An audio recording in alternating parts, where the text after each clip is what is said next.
So ìgbà yẹn la máa rò bóyá ló kọ́ máa kọ̀ntínú lórí àpèrè yẹn o bóyá ẹ máa tún fẹ́ lómi sí ni o ṣùgbọ́n kó tó dìgbà yẹn tí a tún máa ṣe ìlẹ́jọ́ kẹ́nìkan wọ ẹgbẹ́ bí àbá pé Alhaji Musiliu Akínsànyà MC Oluomo kó máa sùn wa títí di àkókò náà ẹni tó ń kó sọ́mọ́dí.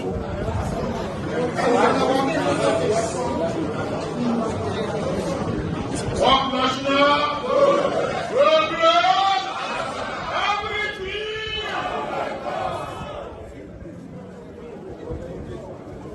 What is that delegate to negotiate? Any delegate from Delegate from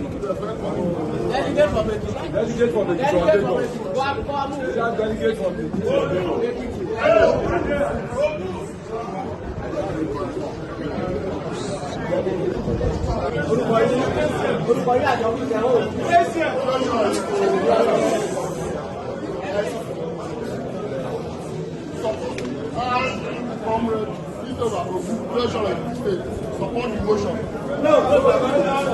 I, Comrade Omonabake Adelabu, Lagos State Council, next State, I second the motion.